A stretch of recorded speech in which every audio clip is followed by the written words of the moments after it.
السلام علیکم جی۔ پاکستان کے اندر آج جو ہے وہ ایک ہی چیز زیر بحث ہے، اور وہ زیر بحث ہے جناب محترمہ فردوس عاشق اعوان صاحب کا وہ رویہ جو انہوں نے ایک اسسٹنٹ کمشنر سے روا رکھا۔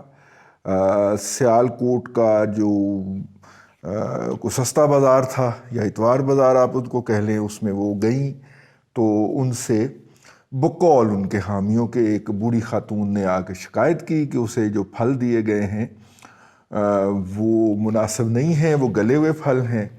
محترمہ نے جا کے چیک کیا اور وہاں پہ موجود جو اے سی اسسٹنٹ کمشنر خاتون تھیں، ظاہر دو خواتین کا آپس کا معاملہ ہے، ہم تو صرف اس کو بیان کرنے لگے ہیں، اور ان سے جب انہوں نے کہا تو انہوں نے کہا، خاتون نے آگے سے کہا کہ جناب رمضان ہے اور گرمی ہے اور میں بھی چیک کر رہی ہوں، لیکن ہیومنلی یہ پاسبل نہیں ہے، اور ویسے بھی گرمی ہے تو گرمی کی وجہ سے یہ ہو بھی سکتا ہے۔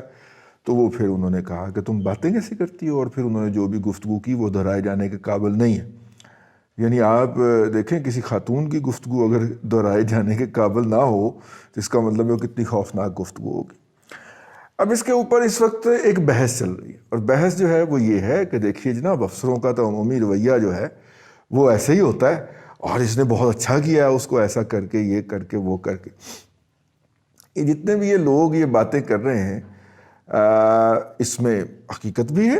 ہمارے جو سول سروسز کے افسران جو ہوتے ہیں، سی ایس ایس جو افسران ہوتے ہیں، ان کا وہ اپنے آپ کو فرعون سمجھتے ہیں، وہ جو ہے وہ اپنے آپ کو کوئی بہت بڑی ترم خان چیز سمجھتے ہیں، کیونکہ انہوں نے ایک امتحان پاس کر لیا ہوتا ہے۔ ویسے بائی دا وے میں نے اس طرح کے موقع کے لیے جوانی میں ایک حرکت کی تھی، اور میں نے سی ایس ایس پاس کیا تھا، اور کوالیفائی کرنے کے بعد آفس مینجمنٹ گروپ میں چھوڑ دیا تھا، میں نے نہیں جوائن کیا تھا، ٹھیک ہے، تاکہ سند رہے اور آئندہ مستقبل میں 30 سال بعد جب ویلا کروں تو میرے پاس ایک کہنے کو فکرہ موجود ہو کہ ایڈی بھی کوئی وڈی گال نہیں ہے گی سی ایس ایس، ٹھیک ہے نا۔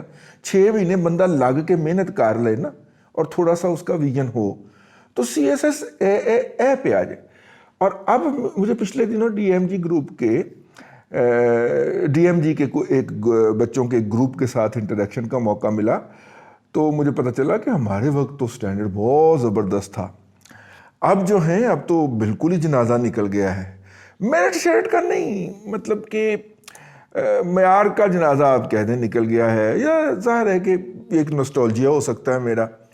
لیکن جہاں پہ مجھے ان کے ساتھ کوئی آدھا پونا گھنٹہ گزارنے کا موقع ملا، جہاں پہ ساری زیر بحث گفتگو یہ تھی کہ ہمارے ساتھ کے جو لوگ جو تھے، جو ایڈمنسٹریٹو سائنسز کے اندر ماسٹر کر کے چلے گئے انڈسٹری کے اندر، ان کی تنخواہ جو ہے وہ اس وقت 3 لاکھ روپیہ ہے، اور ہم جناب جوائن کریں گے 90,000 کے اوپر، 80,000 کے اوپر۔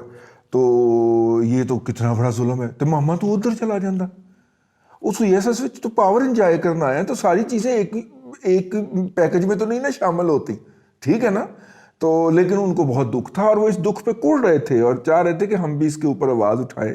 تو میں نے ان کو یہ جواب ان کے منہ پہ دیا، میں نے کہا آپ کو اتنا شوق تھا بڑی تنخواہ لینے کا تو آپ ادھر چلے جاتے۔ تو یہ تو خیر آخری فقرہ تھا ہماری گفتگو کا، لیکن اس سے پہلے ابھی انہوں نے جوائن نہیں کیا، ابھی وہ ٹریننگ کے پروسیس میں ہیں، تو وہ پلان کر کے بیٹھے ہوئے تھے کہ کس نے کون سی نیشنلٹی لینی ہے اور کتنی دیر میں وہ مل جاتی ہے، یہ بھی وہاں پہ زیر بحث آ رہا تھا۔ پیتھیٹک لیول ہے جی، میں ان کی جو سٹینڈرڈ ہے یا ان کا جو معیار ہے اس سے قطعاً مطمئن نہیں ہوں، لیکن میں فردوس عاشق اعوان صاحبہ کی اس زبان سے بھی ایگری نہیں کرتا جو انہوں نے استعمال کیا۔ وہ کسی سی ایس ایس افسر کے خلاف کیا، کسی انسان کے خلاف نہیں ہونی چاہیے، کسی ایک آبرو مند اور قابل احترام اور قابل عزت پاکستانی کے خلاف نہیں ہونی چاہیے۔ سارے پاکستانی جو ہیں وہ قابل عزت ہیں، اور سارے پاکستانی جو ہیں آبرو مند ہیں۔ وہ اسی کے وعدے کے اوپر تو ہم نے پاکستان بنایا تھا کہ یہاں پہ ہماری عزت ہوگی، تو اس لیے نہیں بھی ہے تو کم از کم سمجھا تو کریں نا کہ ہماری عزت ہے۔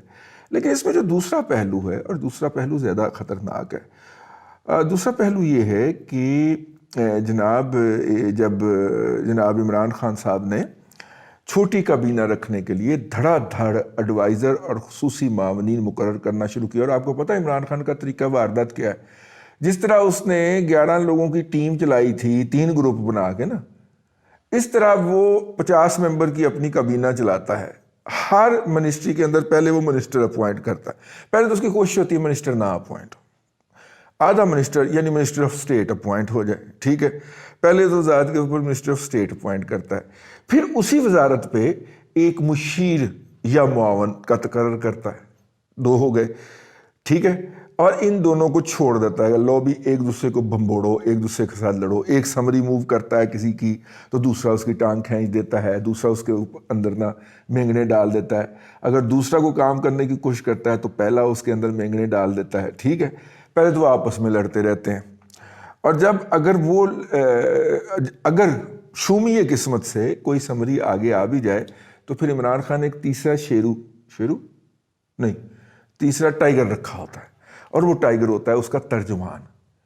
اب مزے کی بات یہ ہے کہ یہ منسٹر یا ایڈوائزر جو ہیں، ان کو تو عمران خان صاحب سے ملنے کا موقع اگر ملے گا تو کوئی 15 دن مہینے کی تاریخ ملے گی.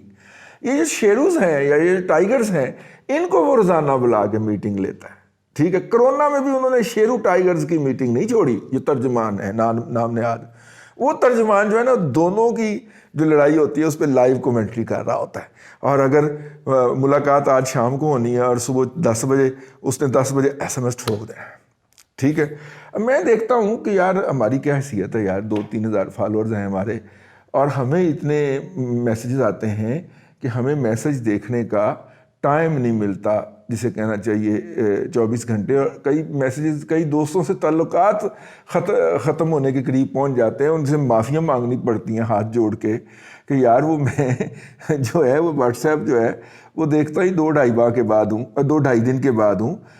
باری آپ کے میسیج کی تب آئی تھی تو میں نے اب آپ کو کال کیا ہے.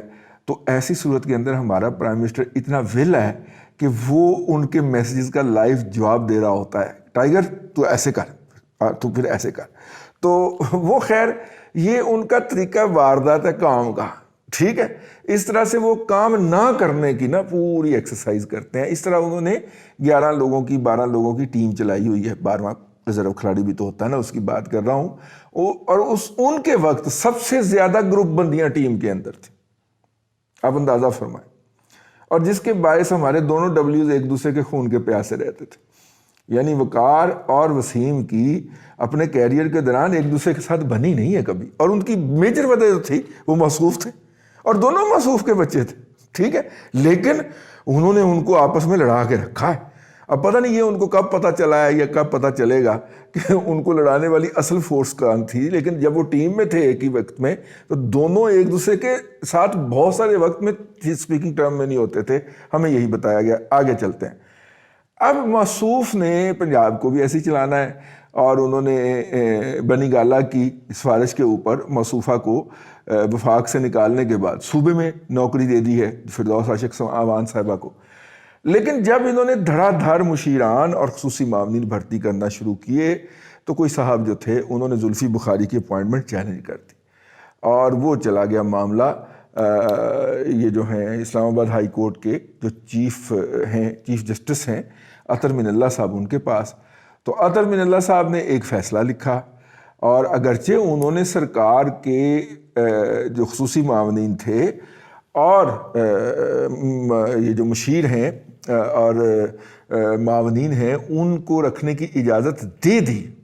ٹھیک ہے، لیکن انہوں نے ساتھ میں شرط لگا دی کہ یہ کوئی انتظامی اختیارات ایکسرسائز نہیں کر سکیں گے. یعنی کہ وہ کوئی انتظامی اختیارات استعمال نہیں کر سکیں گے. ان کی جو حیثیت ہوگی وہ معاونین کی، وہ سفارش کرنے کے قابل ہوگی. اب اگر اس ججمنٹ کی روشنی کے اندر محترمہ فردوس عاشق اعوان صاحبہ کا جائزہ لیا جائے، جو اپنے آپ کو سمیتا پاٹل کہتی ہیں. ویسے سمیتا پاٹل والا بھی کردار بڑا خوفناک ہے سر. اگر آپ دیکھیں تو وہ خاتون جو تھی وہ بغیر شادی کے بچہ جنتے ہوئے اس دنیا سے رخصت ہو گئی تھی. ٹھیک ہے، لیکن چھوڑیں اس بری بات کو. لیکن فردوس عاشق اعوان صاحبہ جو ہیں وہ اپوائنٹ ہوئی ہیں مشیر، اور وہ انتظامی پاور ایکسرسائز نہیں کر سکتی. تو وہ سنڈے بازار کیا لینے گئی تھی؟ ہاں وہ جاتی، وہاں پہ جا کے پوری صورتحال کا جائزہ لیتی اور ایک رپورٹ لکھتی. اور وہ رپورٹ لگا کے چیف منسٹر صاحب کو سبمٹ کر دیتی. She has absolutely no power کہ وہ وہاں پہ جا کے اے سی صاحبہ کو پوچھیں کہ یہ کیا ہے. وہ اس کی بڑا منہ کھول کے شکایت لگا سکتی ہیں، ٹھیک ہے، جناب بزدار صاحب کو، جن کی وہ ترجمان یا معاون، مشیر، معاون جو بھی ہیں، لیکن وہ اس کے بارے میں کوئی منہ ماری نہیں کر سکتی، وہاں کے انتظامی امور کے اندر مداخلت نہیں کر سکتی. یہ ان کی طرف سے کار سرکار کے اندر مداخلت بے جا تھی جو کی گئی. اور اگر وہ خاتون جو اے سی ہیں یا ان کے جو باس ہیں چیف سیکرٹری صاحب جو ہیں، اگر وہ اس کے اوپر سٹینڈ لیتے ہیں تو وہ عین قانون کے مطابق ہوگا.